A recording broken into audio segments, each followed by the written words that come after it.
Hello yet again. I know it's been quite a while.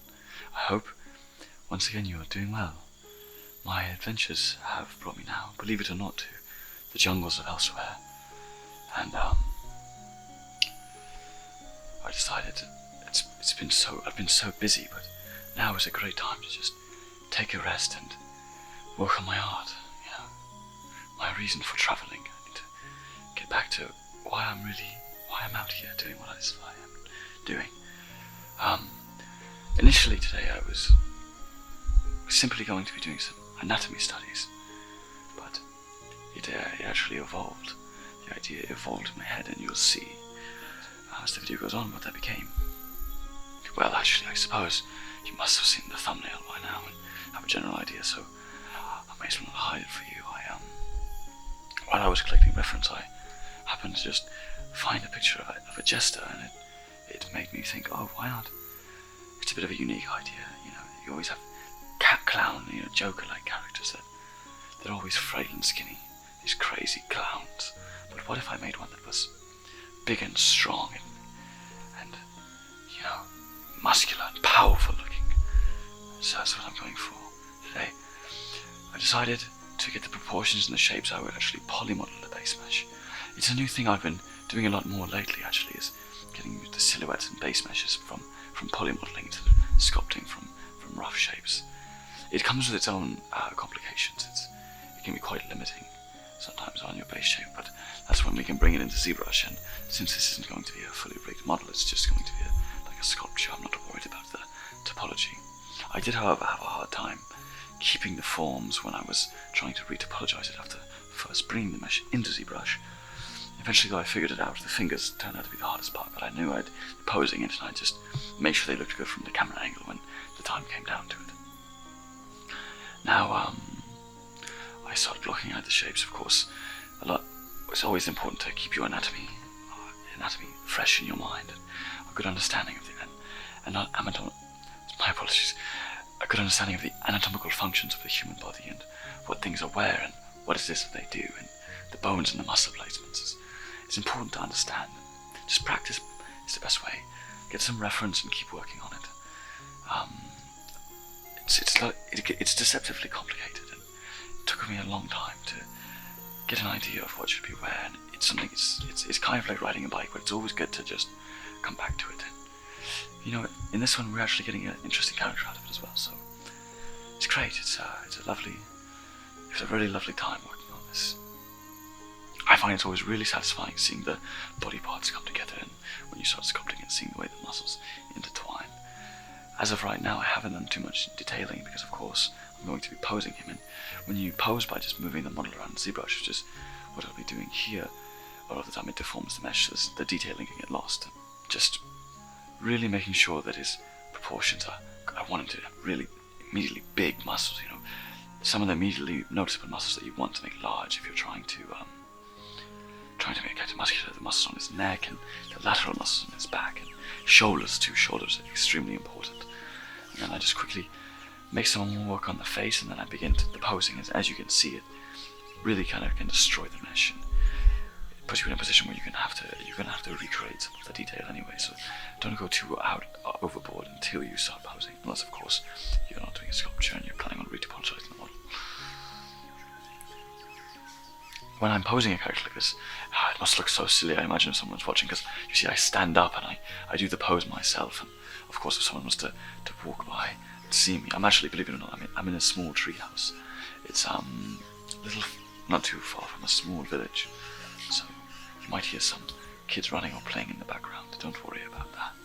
But anyway, as I was saying, I do the poses myself, so I can kind of get an idea of what that would look like and what it would feel like as I'm posing the character.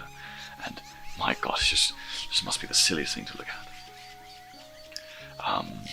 I do like to say it is kind of tricky getting the poses just using masking and rotation like this, but I feel like ZBrush, sometimes it can just feel natural. Just the way the gizmo moves, it can feel quite intuitive sometimes, I find. And ZBrush and intuitive processes, those two just don't go hand in hand. Hand in hand? Get it? Because I'm working on the hands? But when it comes to posing characters, I find it normally comes together quite nicely, and I'm always happy with the poses I come up with in the end.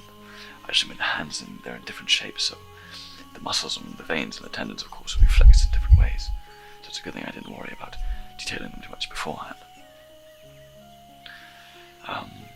I find it's another important anatomy practice is to sculpt on a character that's already in a pose. Figure sculpting, I believe that is called. Yes. And getting the shapes, how they would deform when a character is flexed or stretching his muscles is important to understand that as well as an artist, I believe. As you can see, of course, because I posed it and then Dynamish, I had to recreate some of the detail. Now here I am working on the face parts. Having this open mouth actually proved to be a challenge. I had to really try and understand what does the human mouth look like when it's wide open, and how do the lips and the jaw muscles, how do they all deform, and what does it do to the rest of the face. So that was a bit of a challenge as well. As you can see there, just making, now I can start properly detailing the different individual, someone so strongly that you'd be able to see the individual muscles in the chest, the 3 different stretching parts. You can see some of the fibers and everything.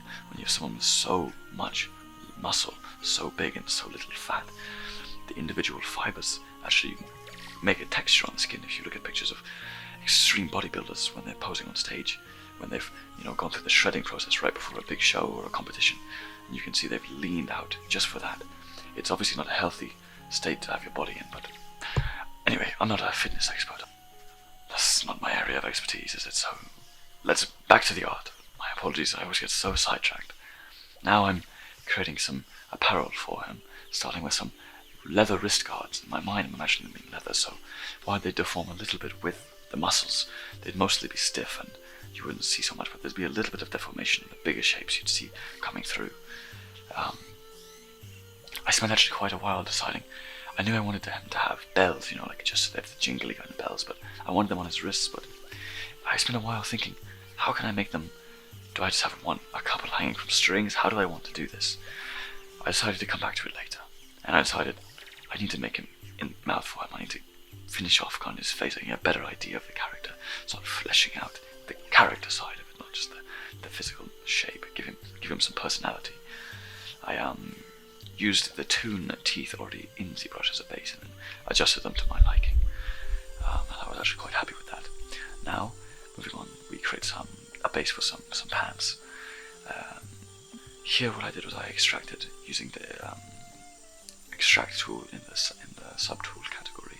I just extracted it, and then I used the group loops tool a lot. I find it can be very helpful to clean up, because the edges can end up being very jagged on an extracted mesh due to them not lining up with the polys of the underlying mesh that you've extracted from. But using the group loops tool is a great way for cleaning up before you retopologize. Anyway, enough technicalities. And then wrinkles, always one of my favorite things, sculpting wrinkles. I don't know why, it's just those things, it's just when you see them and they all come together, there's something always so satisfying. I know I talk about this so often, but I really do enjoy it. And then here, as you can see, I'm trying to make it look like it's stretching and contracting around his knee.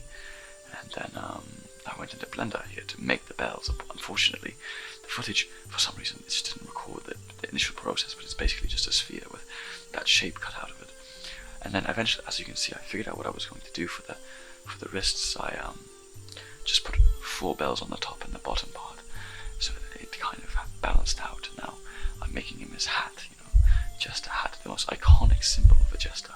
Without this, he could be anything, really, I went with the 4-pronged approach. Sometimes, you have ones with 3 or even 2, but I went with a 4. Of course, that's just my personal preference for this character.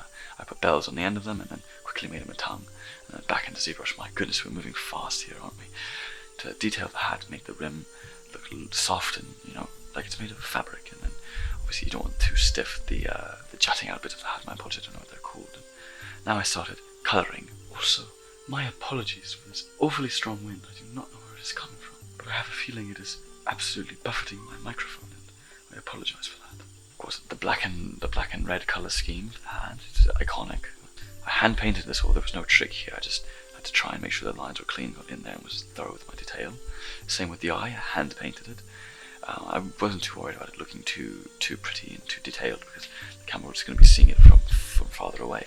Here I added some veins, making them look like his muscles.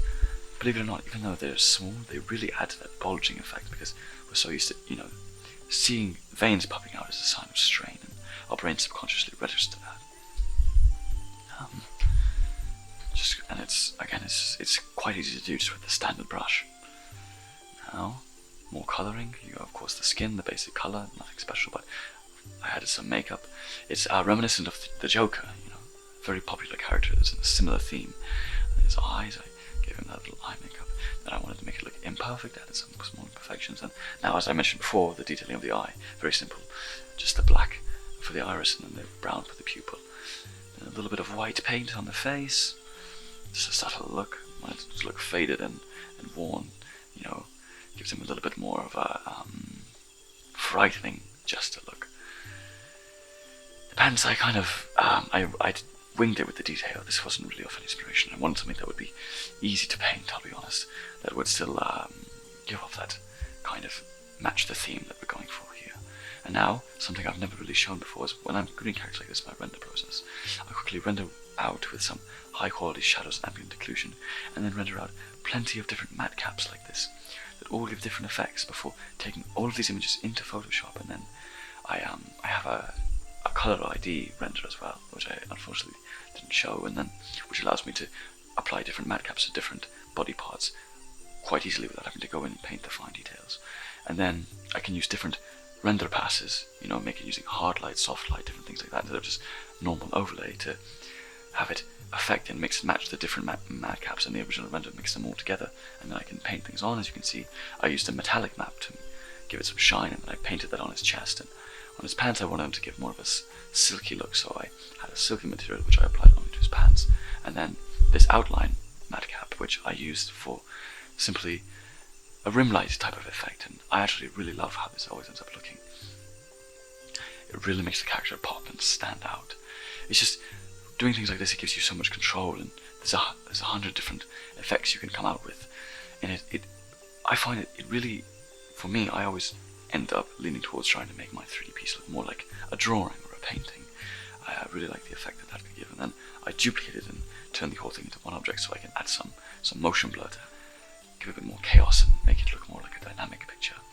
And then after I quickly paint in a background, that's it, another render in the bag. I hope you enjoyed. And as always, I am so grateful for those of you that keep me company on my adventures. It can get quite lonely. Anyway, I have to go. Have a great rest of your day.